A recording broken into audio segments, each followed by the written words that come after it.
Assalamualaikum warahmatullahi wabarakatuh. Alhamdulillah wassalatu wassalamu ala Rasulillah. Innal hamdalillah nahmaduhu wa nasta'inuhu wa nastahdihi wa nastaghfiruh wa natubu ilayhi wa natawakkalu alayhi wa na'udzu billahi min shururi anfusina wa sayyiati a'malina. May yahdihillahu fala mudilla lahu wa may yudlil fala hadiya lahu. Allahumma salli wa sallim wa barik ala Muhammad wa ala ali Muhammad kama sallaita wa sallamta wa barakta ala Ibrahim wa ala ali Ibrahim fil alamin innaka Hamidum Majid. Amma ba'd. Muslimin muslimat yang dirahmati dan dikasihi sekalian, kita mengulangi ayat ke-6 dan ke-7 dari surah Al-Ankabut. Ada tuan-tuan memiliki tafsir Ibn Katsir, turun buka pada jilid ke-7 muka surat 155. A'udzubillahi minasyaitonir rajim. Wa man jahada fa innama yujahidu li nafsihi innallaha laghaniyyun 'anil 'alamin. Walladzina amanu wa 'amilus salihati lanukaffiranna 'anhum sayyi'atihim wa lanajziyannahum ahsanal ladzi kanu ya'malun. Sadaqallahul azim. Barang siapa yang berjihad, maka sungguhnya jihadnya adalah untuk dirinya sendiri. Sungguhnya Allah benar-benar maha kaya, tak memerlukan satu pun dari alam semesta. Dan orang-orang yang beriman dan beramal saleh, benar-benar kami akan hapuskan dari mereka dosa-dosa mereka, dan benar-benar kami akan beri pada mereka balasan yang lebih baik daripada apa yang mereka kerjakan. Jadi dalam ayat yang ke-6 ni, kalau kita perhatikan, dia mengandungi janji kebaikan bagi mereka yang taat, iaitu dorongan untuk beramal saleh. Untuk itu, ayat ini menegaskan barang siapa yang berjihad, iaitu mencurahkan kemampuannya untuk melakukan amal saleh hingga bagaikan dia berlumba-lumba dalam mengerjakan kebaikan itu, maka sungguhnya manfaat dan kebaikan jihadnya adalah untuk diri sendiri. Sedikit pun upaya dan amalnya itu tidak bermanfaat atau diperlukan oleh Allah, tapi ia berguna untuk dirinya sendiri. Jadi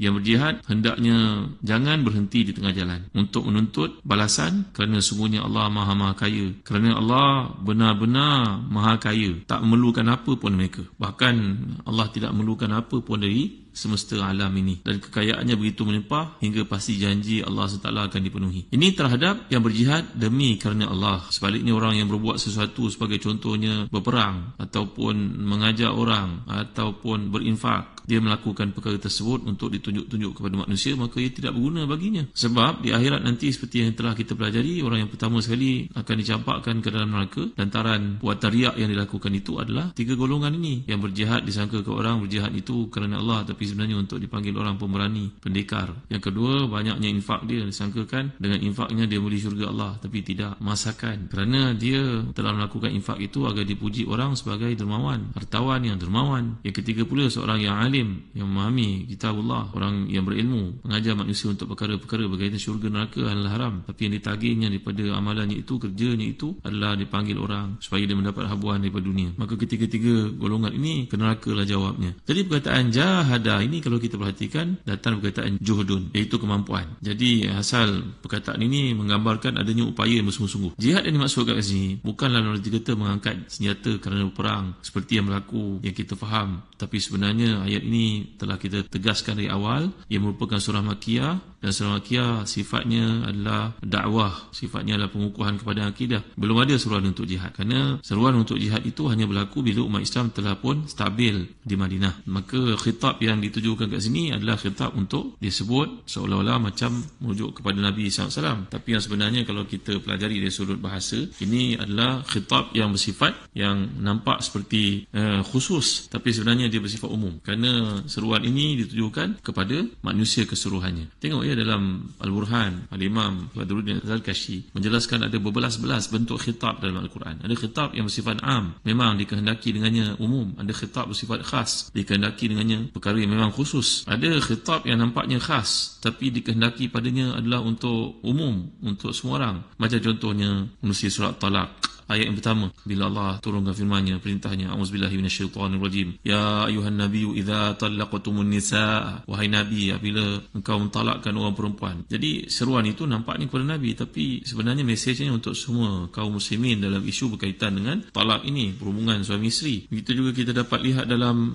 apa yang dikemukakan, khitab yang merujuk kepada am, tapi dikehendaki dengannya khusus. Ada juga, sebagai contohnya dalam ayat 173 surah Ali Imran, auzubillahi minasyaitanir rajim. Alladzina qala lahumun nasu innan nasa qad jama'u lakum fakhshawhum fazadahum imana wa qalu hasbunallahu wa ni'mal wakil. Ini menunjukkan kepada seolah-olah manusia keseluruhannya, tetapi yang dikehendaki kat sini adalah kisah para sahabat ketika mereka berada dalam peperangan bersama dengan kaum musyrikin pada zaman Nabi SAW. Nampaknya macam umum, tapi maksud dia khusus, iaitu peristiwa berlaku pada zaman Nabi, terbatas di situ. Ini khitab-khitab yang ada dalam Al-Quran. Jadi dalam ayat yang kita pelajari kat sini, bila Allah Ta'ala merintahkan kepada kaum mukminin, wa man jahada fa innama yujahidu li nafsihi, ini adalah khitab yang ditujukan kepada mereka keseluruhannya, iaitu siapa yang telah pun berusaha untuk berjihad di jalan Allah SWT dalam apa bentuk sekalipun. Dan jangan difahami ayat ini berkaitan dengan jihad angkat senjata semata-mata, itu adalah sebahagian daripadanya, kerana ayat ini turunnya pada waktu Nabi masih lagi belum berhijrah. Jadi jihad itu nampaknya lebih kepada satu perkara yang bersifat hati, pengawalan diri dari sudut kejiwaan, dari sudut akhlak. Ini adalah satu perintah yang dapat kita lihat. Al-Imam Al-Biqai mengatakan bahawa jihad dalam hal ini bererti mujahadah, iaitu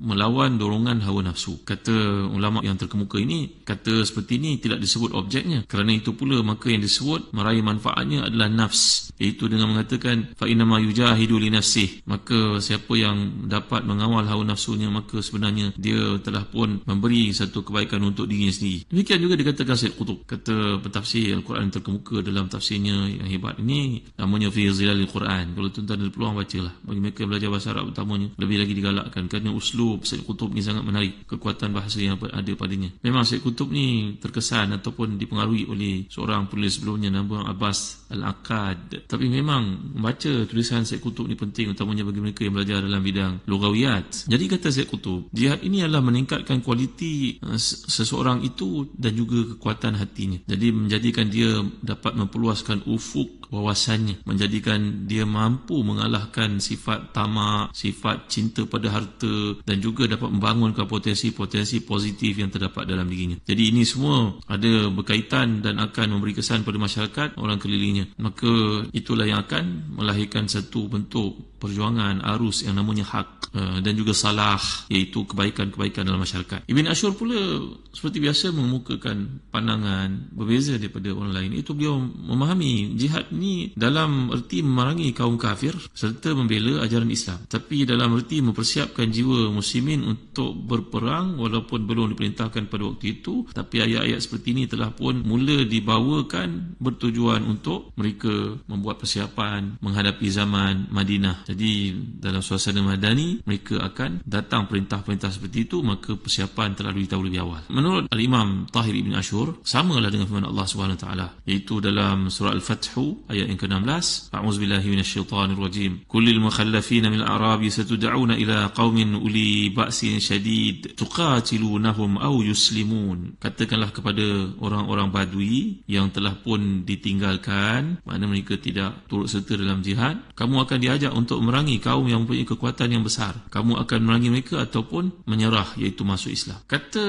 nukafir, kalau kita perhatikan dalam ayat yang digunakan oleh Allah SWT kat sini, nukaffiranna, dia ambil perkataan kafara. Kafara ni berarti menutup. Sebagian ulama menjelaskan bahawa dimaksudkan di sini Allah menggantikan amal buruk mereka dengan amal salih. Inilah yang terjadi, yang kita bincangkan dalam hadis-hadis ketika masuknya para sahabat ke dalam Islam, yang sebelum itu mereka dalam kufur, dalam mereka sebelum itu merupakan Yahudi ataupun Nasrani sebagai contohnya. Nabi menyatakan aslam ta'ala ma asrafta min khairin, kamu masuk Islam maka kebaikan-kebaikan kamu dikira, keburukan-keburukan kamu dihapuskan. Al-Islam yajubu ma qablahu. Jadi makna dekat sini menjadikan amal salih yang dilakukan dapat menghapuskan amal keburukan yang mereka lakukan. Dan dalam konteks ini, inilah yang Nabi sebutkan dalam sebuah hadis lain riwayat Tirmizi, wa atbi sayyiatil hasanat tamhuha wa khaliqin nas bi khuluqin hasan. Maka banyakkanlah amal salih kamu supaya ia akan menghapuskan amal-amal buruk, dan bergaullah dengan manusia dengan akhlak yang baik. Ar-Raghib Al-Asfahani pula berpendapat bahawa dimaksudkan ini adalah maksud nukaffiranna, maknanya menutup sesuatu kesalahan dan menghilangkannya seolah-olah ia tidak pernah dilakukan. Hakikat jihad yang dimaksudkan oleh Allah di sini, ini satu lagi ujian dalam kehidupan manusia, kata Dr. Ratib Nabulusi dan tafsirnya, bahawa sebab Allah menceritakan bab walaqad fatanna, adakah manusia itu menyangkakan bahawa mereka akan masuk syurga begitu saja? Ahasiban nasu ayyan yusraku ayyaqulu amanna wa hum la yuftanun walaqad fatanna alladhina min qablihim fala ya'lamanna Allahu alladhina sadaqu wa la ya'lamanna al-kadhibin. Jadi telah kita lihat perkataan fitnah yang berlaku dalam kehidupan itu, umpama emas ataupun barang berharga yang dikeluarkan daripada bumi yang perlu melalui proses penyaringan sehingga dapat dibuang benda asing yang daripadanya itu, maka demikianlah kehidupan yang Allah kehendaki, bahawa banyak taklif yang diperintahkan Allah itu bertentangan dengan tiba'. Maknanya tabiat manusia ni suka berehat, sebagai contohnya datang perintah Allah untuk salat pada waktu fajar. Tabiat manusia suka melihat benda yang cantik, termasuklah melihat kepada orang perempuan. Sedangkan taklif yang Allah kehendaki, menghendaki kita untuk ghadul basar, iaitu supaya dapat menjaga pandangan, menundukkan pandangan. Tabiat manusia suka kepada harta, maka Islam menyuruh kita wa taklif ya'muruka an tunfiqah. Taklif dalam Islam ini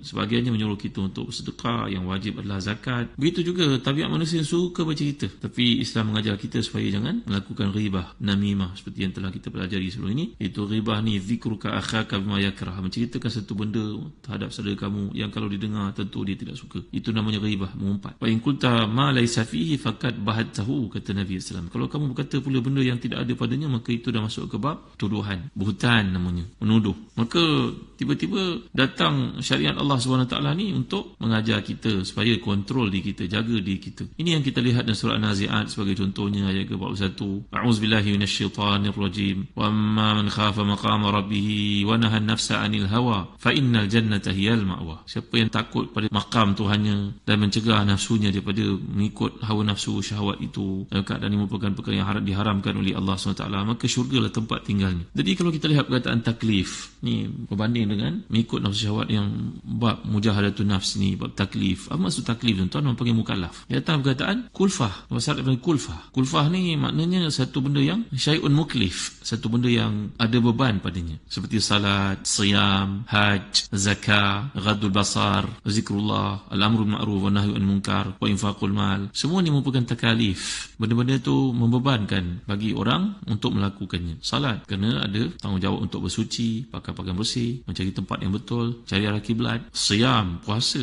kena kawal diri daripada makan, minum dan perkara-perkara yang membatalkan puasa. Haji, banyaknya infak yang dikeluarkan. Zakat, harta penat-penat diusahakan nanti kena keluarkan. Ghadul basar, menjaga pandangan daripada melihat sesuatu yang menyeronokkan. Ini semua taklif. Maka itu sebab Allah menyatakan dalam ini waman jahada. Jadi perkataan di sini disebut sebagai itlaq, seperti disebut tadi oleh Al-Biqai, bahawa dalam sesuatu yang bersifat kejiwaan ini, maka oleh kerana dia abstrak, tak nampak, maka setiap orang yang beriman itu kena mengawal dirinya, meluruskan hatinya mengikut pada fitrah yang Allah tetapkan itu. Jadi tuan-tuan lihatlah bagaimana pengorbanan orang yang terdahulu untuk kita ambil sebagai satu pengajaran dalam bab mengawal hawa nafsu ini dan mengikut perintah Allah SWT, walaupun perkara-perkara yang mereka lalui itu, mujahadatun nafs itu luar biasa sekali. Pernah tak tuan-tuan dengar kisah tentang bagaimana pada zaman Imam Ahmad dahulu, tentang seorang yang telah pun mempertahankan dirinya dalam kes Imam Ahmad ketika dipukul dalam bab khalqul Quran, seorang yang bernama Ahmad bin Nasr. Ahmad bin Nasr, ketika beliau dalam fitnah Quran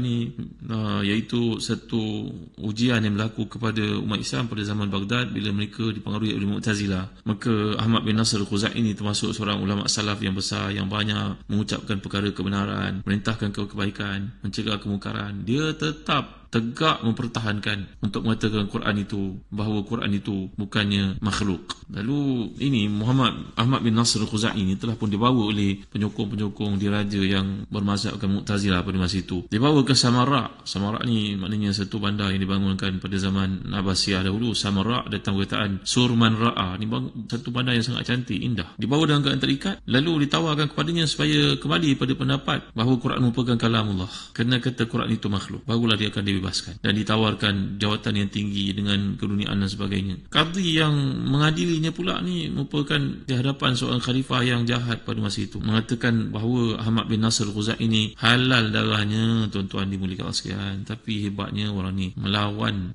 ketentuan diraja ini, mempertahankan kebenaran, kesungguhannya, sampai dipancung dia. Tuan-tuan dimuliakan Allah sekalian, dipancung dia. Ketika dipancung, kepalanya jatuh. Orang yang melihat semua terdengar daripada mulutnya kalimah La ilaha illallah, Allahu Akbar. Hebatnya orang ni. Ni kisah disebut oleh Imam Ibn Kathir dalam Hidayah wa Nihayah bagi menunjukkan kepada kita bagaimana hebatnya jihad mereka yang terdahulu dalam memahami tuntutan dalam Islam, walaupun mereka terpaksa berpisah jiwa raga mereka demi untuk mempertahankan sesuatu yang hak, Nanti kita akan lihat kisah ni selanjutnya, apakah yang berlaku pada Imam Ahmad pula dalam peristiwa yang lebih kurang sama, dan pujian Imam Ahmad terhadap Al-Imam Ahmad bin Nasir Khuzai bagi kita memahami bagaimanakah maksud siapa yang mampu untuk mempertahankan kebenaran itu, sedangkan Allah SWT tidak memerlukan apa-apa pun daripada dia. Kebaikan yang dibuat itu untuk dirinya sendiri. InsyaAllah perkara ini akan kita huraikan yang kuliah akan datang. Wallahu a'lam. Wa sallallahu ala sayyidina Muhammad wa ala alihi wa sahbihi wa baraka wa sallam. Walhamdulillahi rabbil alamin. Wa barakallahu fikum. Wassalamu alaikum warahmatullahi wabarakatuh.